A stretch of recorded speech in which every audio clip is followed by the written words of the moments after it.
Okay. So the study of intro to sociology, the study of sociology, as we are going to use it here in the introduction to sociology for class, your definition that you're going to be using from the book is the study of groups and group interactions, societies and social interactions from small and personal groups to very large groups. Okay. So the difference, though, between, well, let me back up a little bit. We have three different paradigms that we use in sociology that we're going to use in this class to discuss sociological concepts, okay? And I'm hoping that you're going to be dreaming about these by the third or fourth week of class.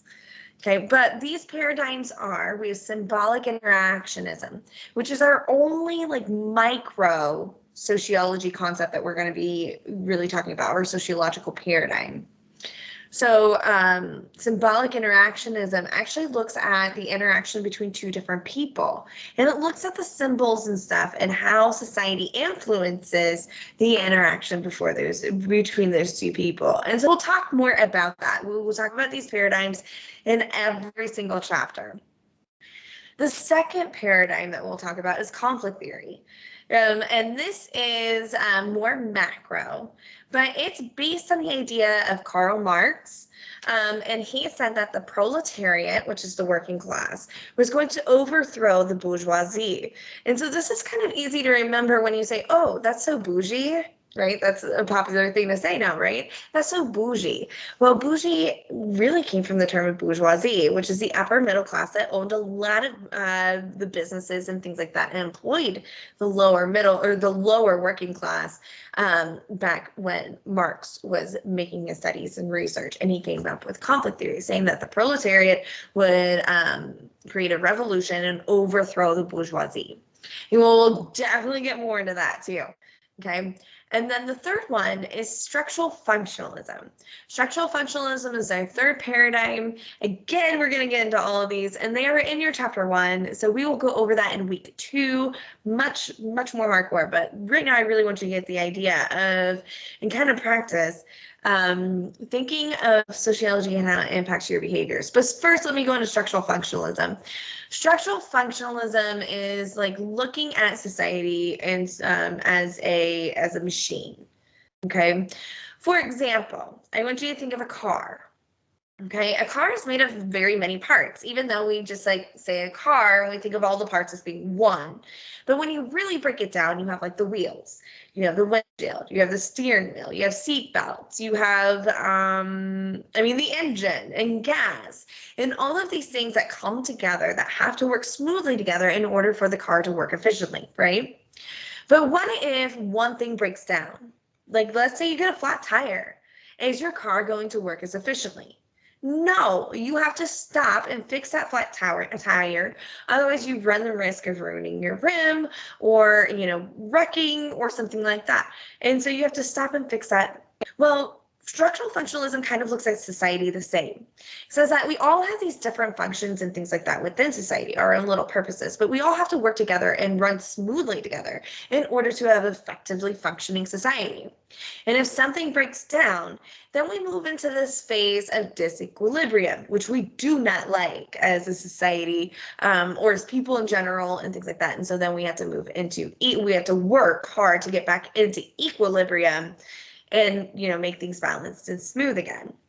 And so we can see this, the pandemic really highlighted from a structural functionalist perspective this idea of society being a machine and working together smoothly. And those are things that we'll get way more into as we continue through the chapters, and we'll get more into it in chapter 1.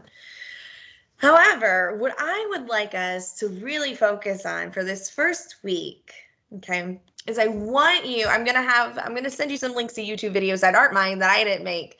But I have students watching the first week of class to kind of get you used to some of the terms and how we look at this big giant picture kind of idea, because it can be a little bit harder for people to grasp that. And so that's something I want us to practice. But something else I want us to practice on is asking how sociology fits into our every single day. Because once you start looking at it, then you start realizing, like, oh my gosh, I am impacted by sociology every single day. Okay. So I want you guys to think about, what are some of your favorite things? And why are they your favorite things? For example, I love Harry Potter. Like, I remember when Harry Potter first came out. I was in the 6th grade.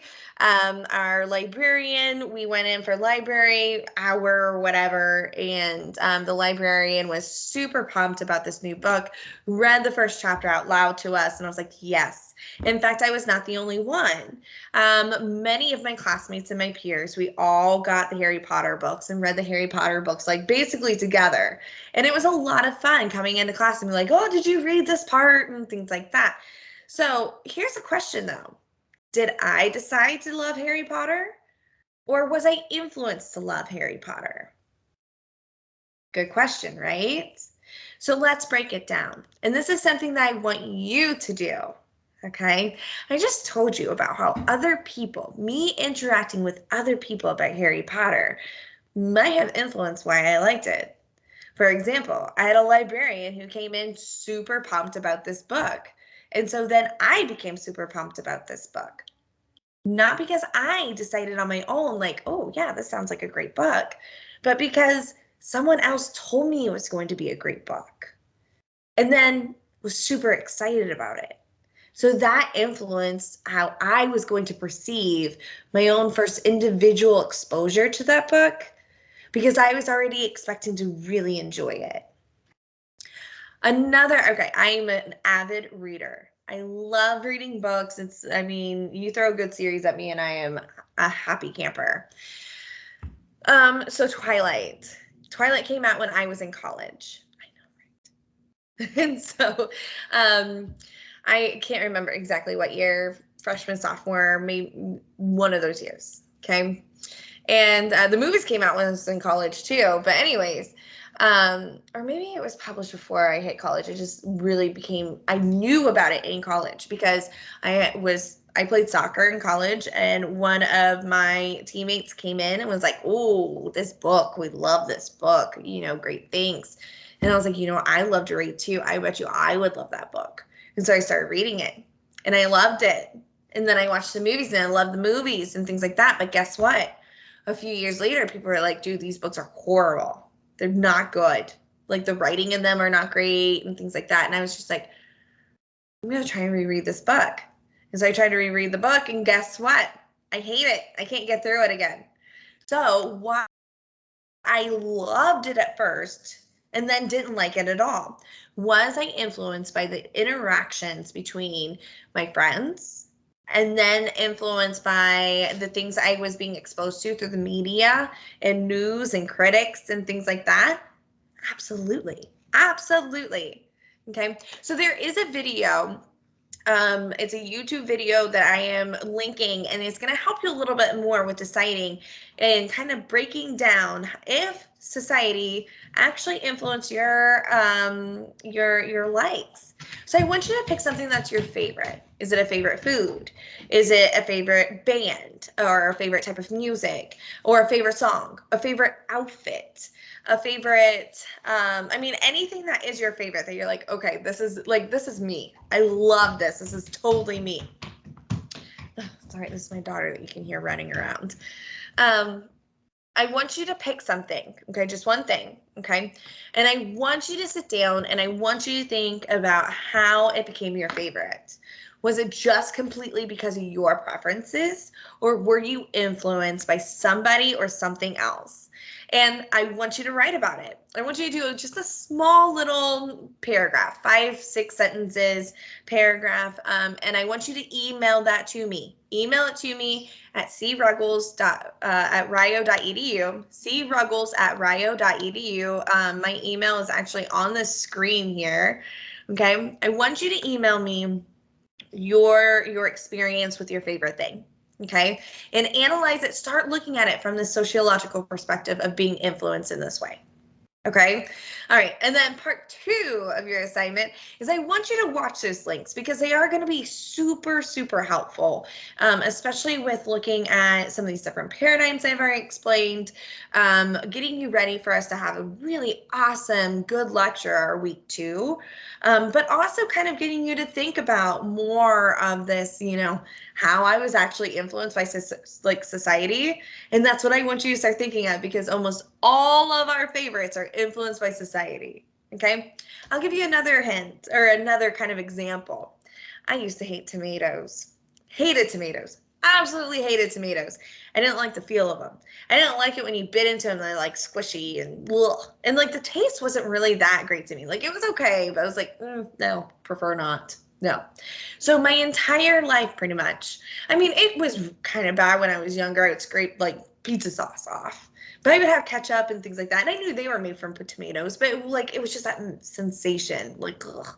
So, anyways, last year during the pandemic and when we were all in quarantine and lockdown, my family, my husband, and then his parents, so my in-laws, we all decided to create or to make a big garden, because that was when we didn't know about food. We didn't really want to go into the grocery stores and things like that. So we decided to make our own garden. Well, his family had grown up gardening, not me. I am from the outskirts of Cincinnati. And so you'll hear stories about this too when I talk about culture shock and things, which is a very sociological concept. So anyways, we grew a garden and my mother-in-law loves tomatoes, loves them. And so we had a ton of tomatoes. So as we're working in the garden and things, I learned how to sucker tomatoes and tie tomato plants. And even though I didn't eat tomatoes, that was like one of my favorite things to do in the garden. I really enjoyed it. It was very therapeutic for me to go through and like sucker these tomato plants. Who would have thought like picking off branches would be excited for me, but it was. I really enjoyed it. And but I wouldn't eat any of the tomatoes, would not. And so after the garden was done and the gardening season was over and the tomatoes were gone and things like that, I was rolling through a drive-through and I was like, you know what? I'm just gonna go ahead and get a tomato on my sandwich. Like maybe I would like it. So I did. And I became obsessed. I'm not kidding. Like I was buying tomatoes and making myself BLTs almost every day for lunch because I was just like, I love all these tomatoes now. But why? What changed that? Just like the idea with the whole Twilight series. Why did I go from hating tomatoes to loving them? Again, the influence between someone else telling me, like, hey, I don't know, you might really like them. Like, there's sociology being put in there. That is a symbolic interactionist type of thing going on right there. And even now, like we're on our second garden, again, love suckering the tomatoes, love tying them up. We got some cherry tomatoes. I don't want the cherry tomatoes because when you put them in your mouth and they pop and I don't like that. But we got these new orange ones and they don't turn red, they're orange. And my father-in-law, we were out there working, and my father-in-law says, you know what, we got these and they're supposed to be extremely, extremely, extremely good. So he's like, you should try one. So once it was right, I tried one and I did. I liked it. I was like, okay, this is weird. I was expecting to hate it. And I did. I liked it. Didn't love it, but I liked it. So now we go to the garden and I'm picking all of these orange cherry tomatoes and I'm putting them in my little colander. I'm washing them and stuff. And like, I can't stop eating them, but I don't love them, which is weird, right? Well, there's sociology behind it. So we will continue to talk about that some more in week 2. Again, please email me. Part 2. Okay, you got 2-part assignment. You can put it in the same email. That's fine. You don't have to do it in a Word document. Send it to me. I just need it in an email. A paragraph of your favorite thing and how you were influenced by others into liking it. And then the second part is to watch the video links that I send you of not my videos, but these other videos I'm going to send you. And I want you to send me at least one concept within that video that you really enjoyed, that you didn't know about, it interested you, something like that. Okay. But again, please email me if you have any questions, cgroggles@rio.edu, and happy learning.